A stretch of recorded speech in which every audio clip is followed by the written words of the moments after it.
Senior अदाकार महमूद अख्तर ने अपनी जिंदगी के एक जज्बाती वाक़े का जिक्र करते हुए बताया कि जब उनकी वालदा शदीद अलील थी और उनका दिल काम करना छोड़ चुका था तो उन्होंने आवाज दी, जिस पर मौजजाना तौर पर उनका दिल दोबारा धड़कने लगा। अदाकार ने अपने एक हालिया इंटरव्यू में बताया कि उन्होंने जिंदगी में बहुत मुश्किल वक्त देखा। वालिद का बचपन में ही इंतकाल हो गया था, इसलिए कम उम्र में ही ये सोच पैदा हो गई थी कि अपने पैरों पर खड़ा होना है। उनका कहना था कि इसीलिए मामू की दुकान से सिलाई का काम सीखा। फिर जब तालीम मुकम्मल कर ली तो दिन में दो नौकरियां की, जिसकी वजह से वो 24 घंटों में सिर्फ 2 घंटे सो पाते थे। महमूद अख्तर के मुताबिक उनकी वालदा ने उनके लिए बहुत कुर्बानियां दी। वो नौजवानी में ही बेवा हो गई थी, लेकिन बच्चों की खातिर दूसरी शादी नहीं की।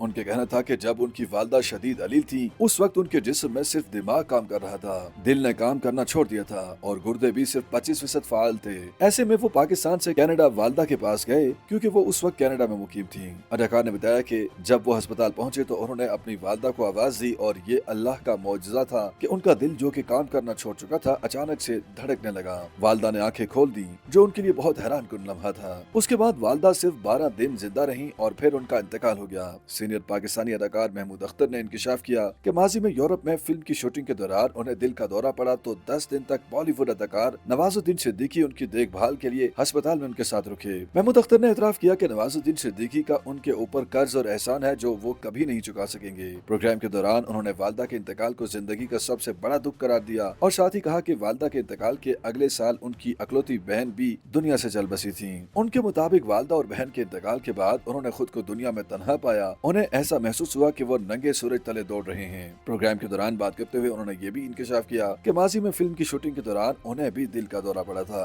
महमूद अख्तर के मुताबिक वो फिल्म यूरोपीय मुल्क बल्गारिया में फिल्म की शूटिंग में मसरूफ थे कि उन्हें अचानक दिल का दौरा पड़ गया। उन्होंने बताया कि फिल्म की टीम में शामिल ज्यादातर अफराद का ताल्लुक भारत से था और फिल्म की शूटिंग अगले रोज दूसरे शहर में होनी थी। इसलिए जब उन्हें दिल का दौरा पड़ा तो उन्हें अस्पताल पहुंचाया गया और उनके साथ एक लड़का रुका जिसने 10 से 12 दिन उनकी देखभाल की। महमूद अख्तर का कहना था कि अस्पताल में उनका ख्याल रखने वाला वो लड़का बॉलीवुड का आज का मशहूर अदाकार और स्टार अदाकार नवाजुद्दीन सिद्दीकी था, जो उस वक्त इतना मशहूर नहीं हुआ था। उन्होंने बताया कि नवाजुद्दीन सिद्दीकी ने अपने बच्चों की तरह उनका ख्याल रखा, जिसके लिए वो भी उम्र भर उनके मशहूर रहेंगे। अदाकार ने कहा कि एक तरह से नवाजुद्दीन सिद्दीकी का उन पर कर्ज और एहसान है जिसे वो कभी चुका नहीं सकेंगे। उनके मुताबिक 10 से 12 दिन के बाद उनके बेटे के आने के बाद नवाजुद्दीन सिद्दीकी वहाँ से चले गए, लेकिन वो उनका एहसान हमेशा याद रखेंगे। महमूद अख्तर ने बताया कि मज़कूरा वाक़े के बाद कभी उनकी नवाजुद्दीन सिद्दीकी से मुलाकात या बात नहीं हुई। अलबत्ता बॉलीवुड अदाकार ने एक टीवी शो में उनके साथ पेश आने वाले वाक़े का जिक्र किया था। YouTube पर गूगली न्यूज देखने के लिए youtube.com की सर्च बार में गूगली न्यूज टीवी टाइप करें। गूगली न्यूज के पेज पर सुर्ख रंग के सब्सक्रिप्शन वाले बटन पर क्लिक करना ना भूलिए। YouTube पेज पर अपलोड होने वाली वीडियो से बाखबर रहने के लिए बेल आइकन पर क्लिक कीजिए। आपको हर नई वीडियो के बारे में नोटिफिकेशन मौसूल हो जाएगा।